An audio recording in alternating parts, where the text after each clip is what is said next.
Hey guys, and welcome back to Anvil of War Gaming. Today on Review Rollout, we're talking about the Marneus Calgar series from Marvel. Super excited. Let's get into it.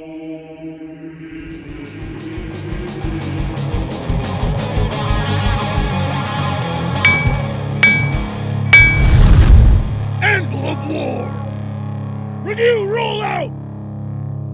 Hey guys, and welcome back to Anvil of War Gaming. Today we are reviewing the Marneus Calgar comics, courtesy of Marvel and Games Workshop. Super excited about this. Video is going to entail some discussion on the future of Warhammer related content in mainstream media, and we're going to dive into these beautiful books and talk about the people responsible for them and what we'd like to see in the future as far as Marvel Comics. So before I get into it, I do want to remind you guys, if you haven't already, bottom right hand corner of the screen, you'll see a little Anvil of War icon. If you click on that, it gives you some links to click on for subscribing to the channel, as well as the little bell notification that you can click to be notified anytime we're uploading new content. So without further ado, let's get into the comic books. Now, I got these from our sponsors at Red Dragon Comics in Orleans, Ontario. If you haven't checked out their site, tons of Warhammer 40k, tons of hobby supplies, and also comic books. So when we're getting into these books, the first thing I want to kind of comment on is that they are exceptionally well done. You would expect that from Marvel. I mean, they are the artwork, the storyline was very, very solid, and I think it's important to shout out to the people responsible for that. So first of all, I want to talk about the writer. So Kieran Gillen, he's a British comic book writer, and he's responsible for several things that we know and love.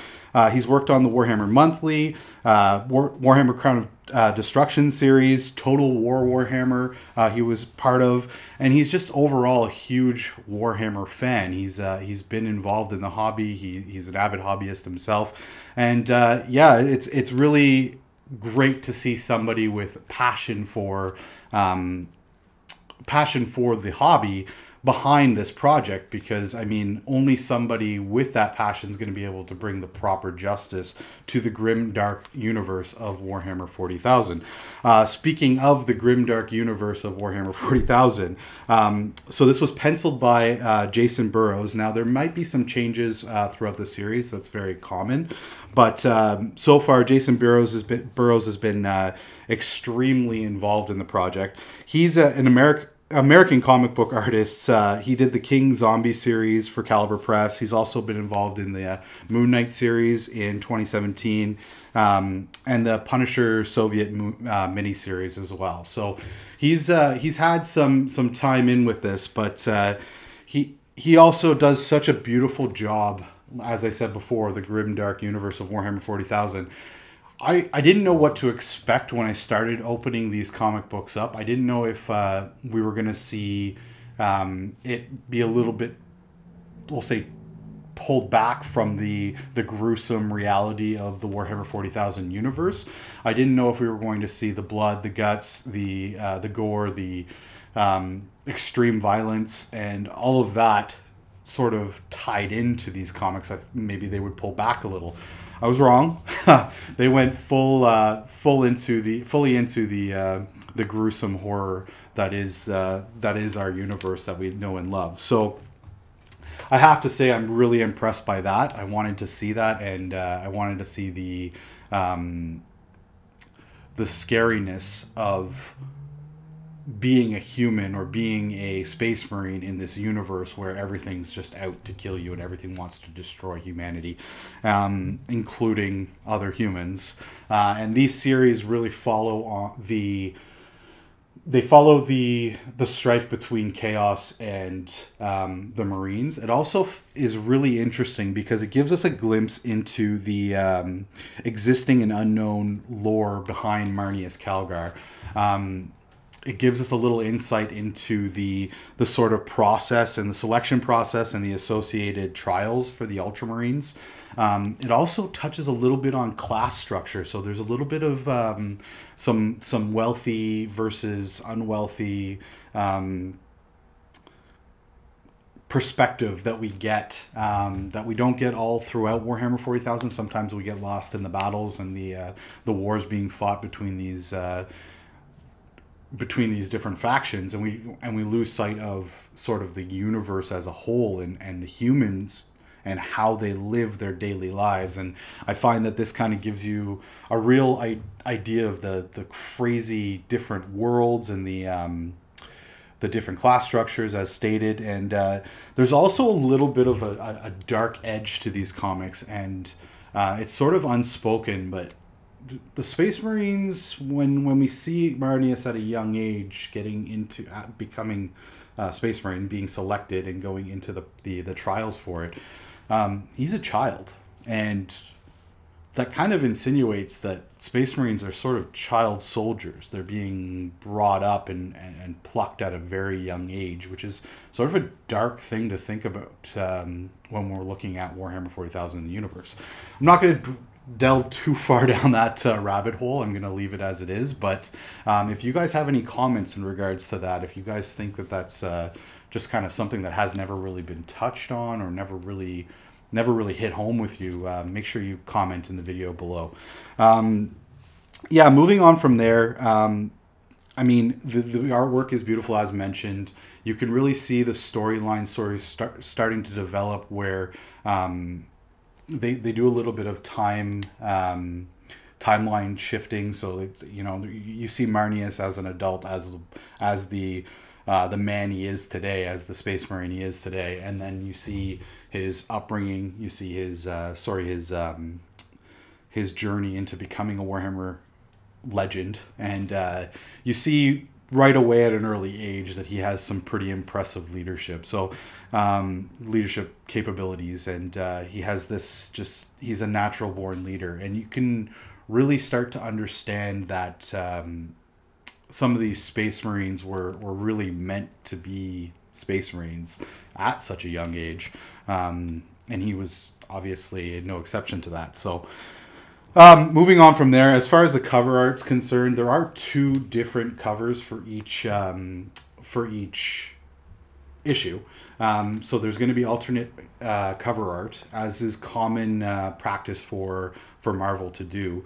As far as which one you pick, that's completely your decision. But issue number 1, the cover was done by Jason Burrows and Clayton Crane. And Clayton Crane actually did Spawn, worked on Spawn, Spider-Man, the Venom and Carnage series. And then issue 2 was done by James Stocco, who's responsible for Moon Knight, the Edge of Venomverse, and then the Alien Dead Orbit series. So really cool. You can see these guys working with all these different companies, Marvel, Dark Horse, etc., Todd McFarlane.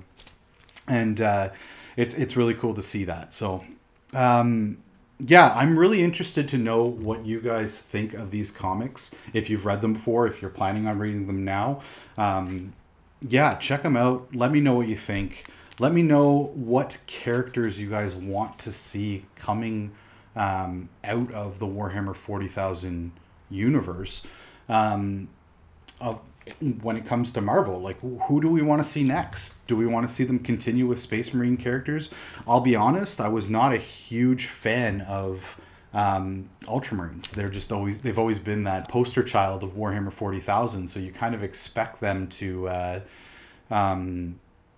be everywhere, and you knew that it was going to be a Ultramarines character that was covered in the first issue or the first series. You knew it. It was inevitable. So things I'd like to see personally in the future, if they're going to continue on the Space Marine train, which I feel like they're going to, just based on the popularity of that faction. Obviously them being the sort of the heroes, little dark, and we don't want to go down that alleyway, but yeah, I'd love to see a Salamanders one. I'd love to see some stuff touch on the Horus Heresy. I think that would be amazing. Some really, I mean, you could really do the Horus Heresy series in comics, and it would just go on forever, and it would just be amazing and a great introduction for people into Warhammer 40,000 that are maybe a little bit more visual, not really able to pick up maybe one of the Horus Heresy novels and start reading that and go down that journey that all those books can be. But yeah, I'm really excited to see what they're going to bring in the future. I want to see, there's got to be some orcs. I mean, Warhammer comics aren't a new thing. They have existed in the past. There's been many Warhammer comics. This is just really significant because you have arguably the best or one of the best comic book companies backing this and involved in the process. And it's super exciting to see. It's super exciting as a Warhammer 40,000 player to see what this is going to do for the future of our hobby. I mean, we're going to see possibly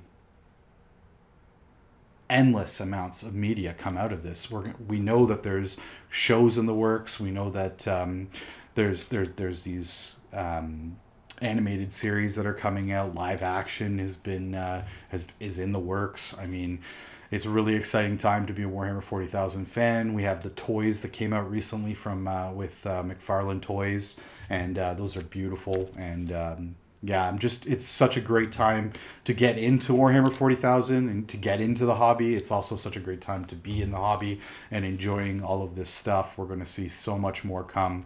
Thank you guys for watching to the end of this video if you made it, and thank you so much for all of your love and support to all of our subscribers. Stay tuned for the next one. Take care, guys. Sponsored by